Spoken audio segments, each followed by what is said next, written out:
तो आज हम लोग कर रहे हैं ब्रह्मा द्वारा भगवान कृष्ण की स्तुति। जैसा कि पिछले अध्याय में हम लोगों ने देखा था कि ब्रह्मा जी ने ग्वाल बाल चुराए और उन्हें समझ में आ गया कि यहाँ मेरी गलती है और मैंने भगवान के प्रति अपराध कर दिया है। तो उन्होंने क्षमा मांगने में देर नहीं की और किस प्रकार हमें भगवान की स्तुति करनी चाहिए तो हम ब्रह्मा जी की स्तुति से देख सकते हैं। ऐसा नहीं है कि हम मंदिर में जाएं और किसी भी तरह से कुछ भी वहाँ पर जाकर बोल दें। एक तरीका होता है बात करने का, प्रार्थना करने का, और वो जब तक हमारा हृदय शुद्ध नहीं है तब तक हमें ये चीज़ें सीखनी पड़ेंगी और उन प्रार्थनाओं का अनुगमन करना पड़ेगा। तो यहाँ ब्रह्मा जी ने भगवान से प्रार्थना की कि हे कृष्ण, हे आप आदि भगवान हैं, सभी कारणों के कारण हैं, और चाहे यहाँ पर नंद के पुत्र के रूप में एक छोटे से बालक के रूप में हैं जिसने मोर पंख लगाया हुआ है, ग्वाल बाल की तरह दिखाई दे रहे हैं, लेकिन इससे आपका ऐसा नहीं है कि आप भगवान नहीं हैं। आपने ये गोप रूप धारण तो किया हुआ है, लेकिन इससे आपकी शक्ति, महिमा, ऐश्वर्य कम नहीं होता। मैं आपको नहीं समझ पाया, मुझे लगता है कि मैं वैदिक ज्ञान का जो है स्वामी कहलाता हूँ और मुझे लगता है कि मुझे सब कुछ आता है, लेकिन असल में मुझे कुछ भी नहीं आता। आपका शरीर चिन्मय है और यह जो ग्वाल बाल भक्तों के रूप में आनंद ले रहे हैं और इनको मैं समझ नहीं पाया, आपके माधुर्य रस को मैं समझ नहीं पाया हूँ। ये वेदों से भी परे का ज्ञान है और मुझ पर आपकी कृपा बनी रहे, और क्योंकि आप भक्तों पर बहुत दयालु हैं और मैं आपकी आध्यात्मिक शक्ति का अनुमान नहीं लगा पाया। सिर्फ आपकी हम स्तुति करें, आप चाहें तो अपने आप को जना सकते हैं। आप भक्तों पर विशेष रूप से कृपालु हैं। हाँ, आपको अगर कोई समझना चाहता है तो उसे श्रवण करना चाहिए, भक्ति करना चाहिए, और भक्ति के द्वारा आप सुलभ हैं। और इस अगर कोई मानसिक चिंतन से आपको समझना चाहता है तो वो उस प्रकार है जैसे कि कोई चावल की जो खाली भूसी बची है उसको पीटे और उससे कुछ चावल निकालना चाहे, तो उससे आपको हम लोग नहीं समझ सकते। और भक्ति यानी कि श्रवण और कीर्तन के द्वारा ही आपको कुछ हद तक जाना जा सकता है, वो भी अगर आप चाहें तो, और सारी सिद्धियां प्राप्त हो सकती है और आपके धाम की प्राप्ति हो सकती है। और ये श्रवण कीर्तन से ही हमारा हृदय जो है वो शुद्ध हो सकता है। आप सर्वव्यापक हैं और जीव की बुद्धि से परे हैं। भगवान को पूरी तरह से नहीं समझ सकते, कुछ तो जाना जा सकता है, लेकिन भौतिक इंद्रियों के द्वारा या भौतिक माध्यम से तो आपको हो सकता है कि हम लोग इस पूरे ब्रह्मांड के हर अणु को गिन लें, लेकिन आपके गुणों को नहीं जान सकते। क्योंकि आपके जो गुण हैं वो सदैव बढ़ते जाते हैं। हो सकता है कि आज की तिथि में हम लोग आपके सारे गुण गिन लें, लेकिन अगले क्षण और बढ़ जाएंगे।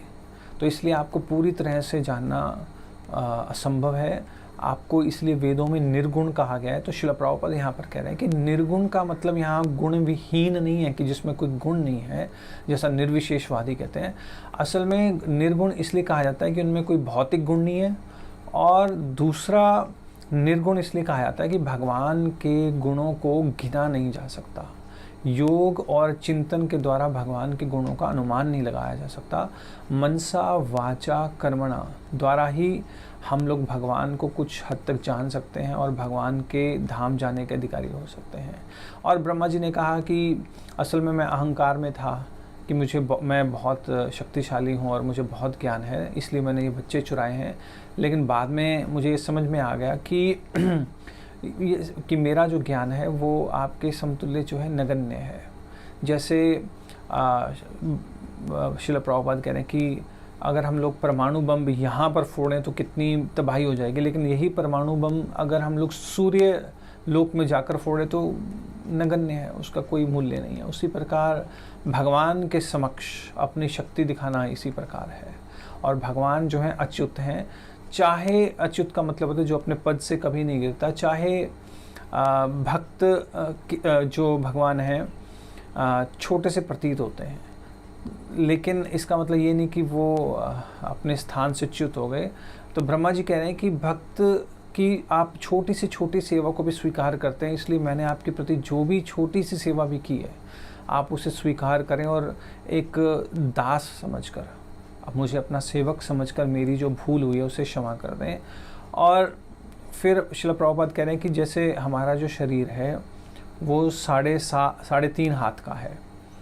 और इसी तरह ये जो ब्रह्मांड है, चाहे कितना बड़ा प्रतीत होता है, लेकिन ब्रह्मा जी के 3.5 हाथ का है।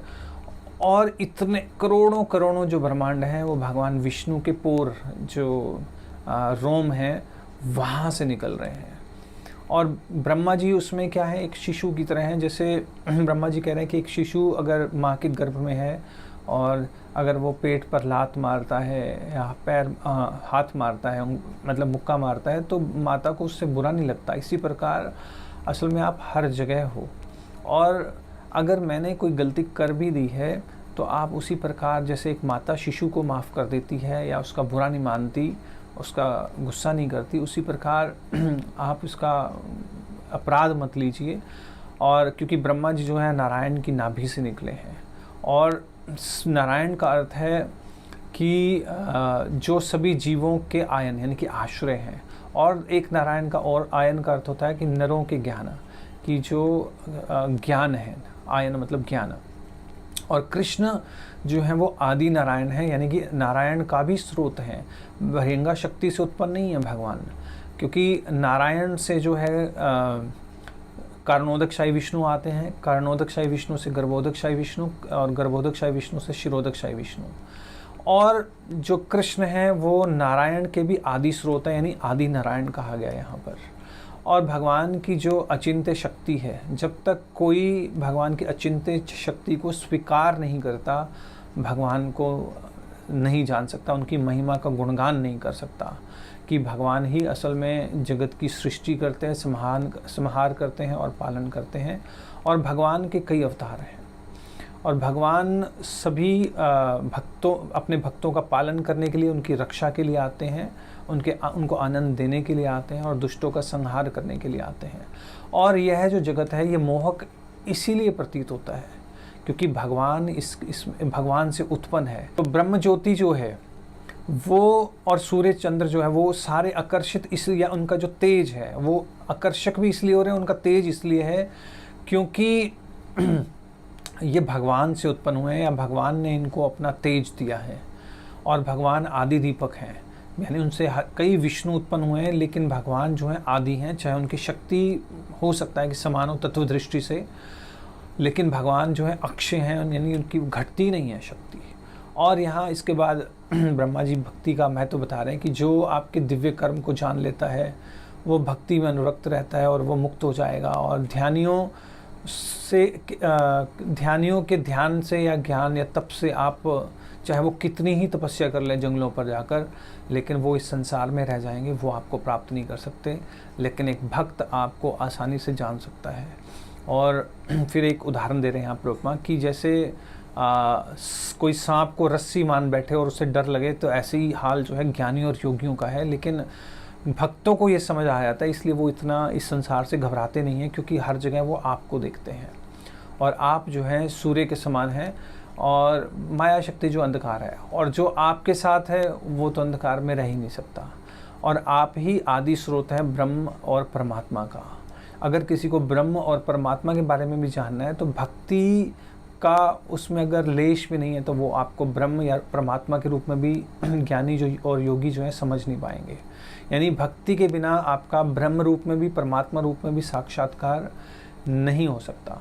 इसके बाद ब्रह्मा जी प्रार्थना करें कि मैं चाहता हूँ कि अगले जन्म में मैं गोप ग्वाल के रूप में इस वृंदावन में जन्म लूँ, चाहे मुझे घास का ही जन्म मिले, और मुझे भौतिक ऐश्वर्य नहीं चाहिए, मुझे मुक्ति नहीं चाहिए।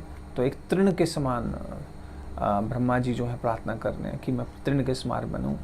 और वैदिक साहित्य के बारे में बता रहे हैं कि कोई अगर क्रमबद्ध तरीके से वैदिक साहित्य का पालन करते हुए नियमों का पालन करे तब भी संसार से मुक्त नहीं हो सकता, लेकिन भक्ति से वो स्वभावतः मुक्त हो जाता है, क्योंकि वो हर समय मुकुंद के दर्शन करता है। मुकुंद मतलब जो मुक्ति देने वाला है, और मुकुंद का अर्थ है कि जिसका चेहरा सदैव कुंद यानी फूलों जो कुंद एक फूल है उसकी तरह हंसता रहता है।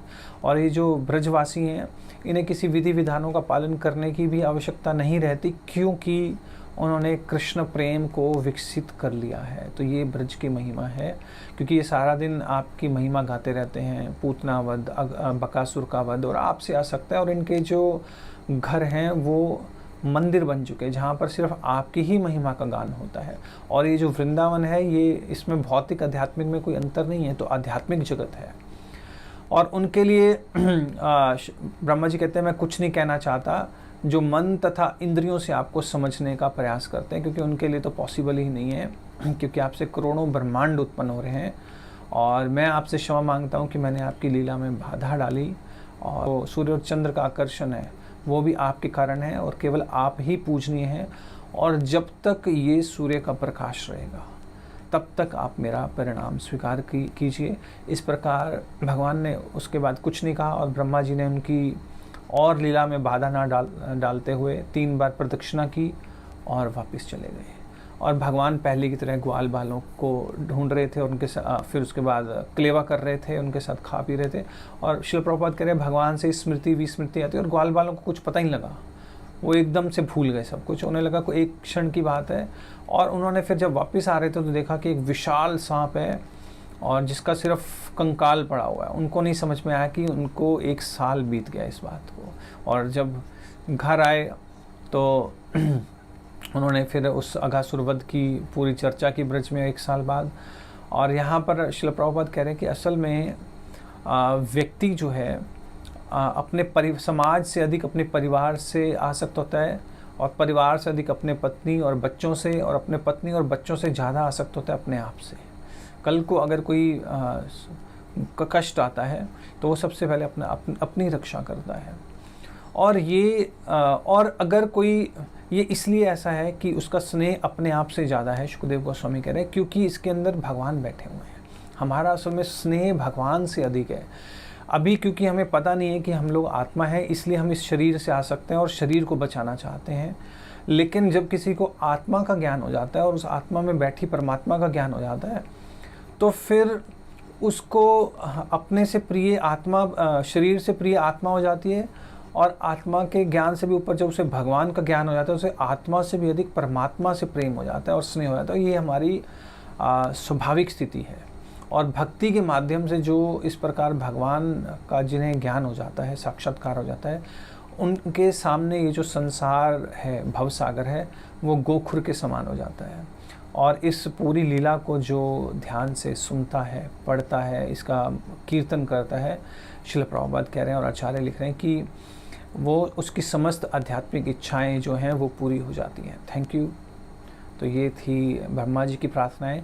चाहे जो हमने बताया आज वो बाहर से बताया, आप इसे ध्यान से पढ़िए, इसकी एक एक लाइन के हजारों अर्थ हैं।